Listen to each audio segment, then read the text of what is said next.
Boa tarde a todos. Agradeço a oportunidade de estar aqui presente hoje e começo por sublinhar que a informação cadastral, na perspectiva do desenvolvimento, terá que ter associado necessariamente o conceito de pensar o território de forma integrada. Não pode igualmente deixar de se ter em conta que, como ponto de partida, existe uma realidade demográfica associada à estrutura da propriedade que tem condicionado, pela complexidade do minifúndio, a produção de informação em matéria de cadastro, designadamente onde esta estrutura tem maior representatividade. De facto, atendendo à evolução contextual que determinou o fenómeno da globalização e, em particular, a integração de Portugal na comunidade europeia, seria expectável a progressiva reorganização da estrutura da propriedade que suportou modos de produção fortemente associados no minifúndio à agricultura familiar e de subsistência. E penso que vale aqui a pena referir a procura, pelas razões pelas quais subsistiu o minifúndio. O professor Alfredo de Sousa, na sua conferência Os anos 60 da nossa economia, que ao destacar a importância do Acordo EFTA em 1959, identificava como efeitos resultantes os mercados novos mais exigentes, a maior disciplina dos produtores e um papel determinante na internacionalização da economia e na ajuda ao desenvolvimento. Mas salienta também que foi nas décadas de 60 e 70 que a maior parte dos imigrantes saíram das zonas rurais com estruturas sociais e económicas repulsoras, entre as quais o sistema de propriedade.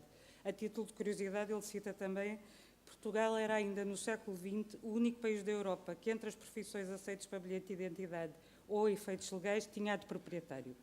Esta saída teve efeitos demográficos, como a baixa da natalidade que ainda hoje persistem, efeitos financeiros, permitiu que a entrada das poupanças no sistema bancário projetasse esse mesmo sistema para fora do país e, sobretudo, um grande efeito na compra de terras. A sobrevivência do minifúndio esteve efetivamente associada às poupanças dos imigrantes que enviavam dinheiro para a compra de pequenas parcelas. Sem este fenómeno, o que teria acontecido era que as terras que eram pouco produtivas teriam sido abandonadas, o preço da terra, médio da terra baixaria e as aquisições e emparcelamentos aumentariam, pelo que a dimensão da exploração agrária teria aumentado e o minifúndio teria simplesmente diminuído ou desaparecido. Mas por razões sociais e culturais, já que o desejo de ter terra não estava ligado ao rendimento que dela se tinha, mas a razões emotivas, o preço social era muito maior que o preço económico. E assim mantém-se o preço, mantém-se o minifúndio, impossibilitando a reorganização técnica da estrutura fundiária agrícola, das explorações, isto é, os imigrantes reeditam e mantêm quase imperturbável a estrutura da terra que persiste até hoje. Posteriormente, fenómenos pontuais de fracionamento da propriedade rústica para a primeira ou segunda habitação em modelos de baixa densidade deram igualmente origem a padrões de estrutura da propriedade semelhantes, mas com origens diferentes. Isto deve-se a novos paradigmas, conotados com os conceitos atuais de qualidade de vida, relacionados com tipologias, áreas habitacionais e organização de espaços, fruição de tempos livres em segunda residência ou estabelecimentos turísticos, que geraram igualmente modelos de efeito territorial semelhantes ao minifúndio. Outro ponto de partida fundamental a ter em conta foi o esforço de investimento a partir da década de 90 nos instrumentos de gestão territorial que identificam aptidões de acordo com as potencialidades e limitações ao uso do solo. Apesar das inovações progressivas no sistema de gestão territorial, como os mecanismos de execução dos planos, a forma como se aplicam os instrumentos de gestão territorial terá que refletir inequivocamente uma estreita articulação com a eficácia, justiça e transparência no processo de valorização do solo. Particularmente no que se refere ao solo rural, não é de forma geral possível aferir a dinâmica da evolução dos usos agrícolas e florestais associada ao suporte territorial da estrutura da propriedade. Isto não obstante a maior facilidade de monitorização da evolução do solo urbano, como já vimos aqui exemplos, tanto por ter maior experiência por parte das autarquias, é uma área mais confinada e são parâmetros de edificabilidade. Assim, sem informação sistematizada da dinâmica de evolução do solo rural, tem-se vindo a recorrer a metodologias isoladas, como a avaliação por comparação das coberturas Core Land Cover, ainda antes de estar disponível o COS do IGP, com todas as limitações que essa sistematização tem, e cita a título de exemplo um projeto Interreg para o Espaço Atlântico, que abrangeu os 5 concelhos do litoral alentejano, onde se concluiu que em 10 anos a alteração do uso do solo foi menos de 10% e não no sentido das aptidões identificadas nos PDM. Alguma coisa não está bem aqui. Outra metodologia foi a criação de uma base de dados SIG para registro da localização georreferenciada e do uso, ocupação proposto pelos planos de gestão florestal que a CCDR aprecia e que inclui a classe de espaço correspondente na planta de ordenamento do PDM, o sistema de REN se integrar a servidão, a área de cada uso ou ocupação proposta e o ano de aprovação. Já temos agendado o desenvolvimento deste SIG em colaboração com a AFN do Alentejo. Face a este contexto, uma adequada informação cadastral, e para nós uma adequada informação cadastral é o quadro dinâmico das transformações associadas à estrutura predial, permitiria, no que se refere às dinâmicas de desenvolvimento com efeitos territoriais, 6 grandes campos de aplicação. Aferir as tendências de alteração do uso do solo e a respectiva articulação com os instrumentos de gestão territorial. Permitiria conhecer em tempo as transformações culturais ou prever os seus efeitos em termos dos ciclos naturais e da paisagem, avaliando nomeadamente a implantação da estrutura regional de proteção e valorização ambiental definida nos planos regionais de ordenamento do território. Permitiria igualmente prever em tempo os efeitos das políticas por planos ou programas setoriais no modelo de ocupação territorial não compatíveis com o desempenho das funções ecológicas do território.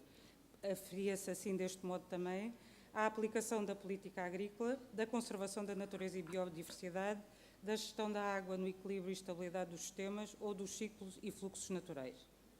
Uma adequada informação cadastral permitiria monitorizar a gestão do território determinada pela estratégia de ordenamento concebida nos instrumentos de gestão territorial e consubstanciada nos usos e atividades definidos em função das suas características. O exemplo do ciclo da água é ilustrativo, nomeadamente na avaliação do correto uso do território das áreas identificadas como estratégicas para a recarga de aquíferos ou nas funções do sistema hidrográfico. Permitiria também, em tempo, prever os efeitos da urbanização dos solos em termos da alteração dos ciclos naturais na paisagem urbana e rural, promover a articulação urbano-rural, uma adequada política de cidades e um consequente e eficaz planeamento e desenho urbano. Permitiria ainda, em matéria de edificação em solo rural, a monitorizar a evolução da ocupação do território e interrelacionando essa edificação com os usos e atividades de suporte. Seriam particularmente relevantes os indicadores de relação de áreas agrícolas ou florestais com as unidades de transformação, comercialização e distribuição que eventualmente geram. Um possível universo de monitorização seria, desde logo, a aplicação das orientações em matéria de edificação e ocupação dispersa em solo rural, determinadas na estratégia do Proto-Alentejo, ciente de que esta região é privilegiada tanto em termos de informação cadastral como de outros suportes cartográficos. Vou apresentar aqui alguns exemplos. Permitiria monitorizar a aplicação das orientações sobre empreendimentos turísticos, edifícios de apoio e edifícios residenciais na edificação isolada em grande propriedade. Permitiria monitorizar a aplicação na edificação isolada em pequena propriedade em relação à regulamentação dos edifícios. Permitiria, na edificação em pequenos conjuntos edificados, monitorizar que tipo de estudos caso a caso se desenvolveram nos PDMs. Permitiria, nas áreas periurbanas,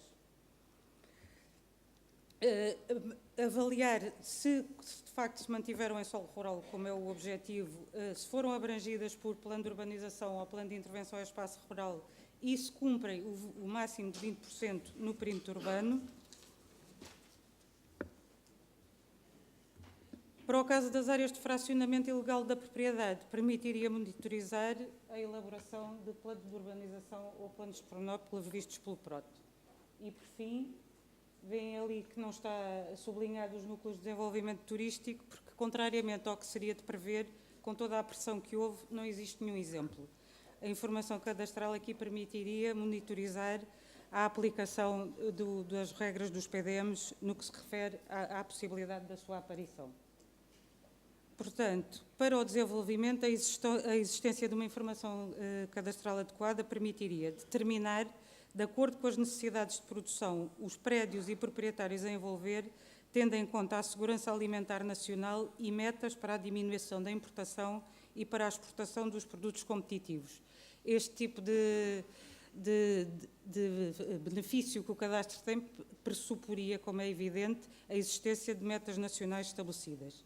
Permitiria canalizar majorações financeiras dos fundos comunitários para produções sustentáveis, tirando também partido aqui do trabalho desenvolvido pela CAP no parcelário. Sim. Permitiria constituir a matriz do emparcelamento previsto na Lei dos Solos em revisão e ou, na sua ausência, da associação de prédios em unidades territoriais com ganho de escala espacial e económica para efeitos de competitividade, ou ainda da base de estruturação das unidades de transformação e respectivos fluxos de distribuição e comercialização, o caso, por exemplo, das indústrias agroalimentares. Permitiria, enfim, conhecer a contribuição positiva ou negativa dos territórios para as grandes opções nacionais de base territorial e objetivos associados, no que respeita ao planeamento agrícola, florestal, energético, das matérias-primas, da conservação da natureza e biodiversidade e no que respeita à minimização de riscos naturais, ao balanço do carbono ou ao consumo de solo. A posse da terra passaria a constituir uma oportunidade, se usada corretamente, mas também uma responsabilidade para cumprir um desígnio comum. Em síntese, considero que pensar o território de forma integrada, tendo como suporte uma adequada informação cadastral associada, podia ser uma forma de mobilização para um desígnio nacional de desenvolvimento e competitividade. Obrigada.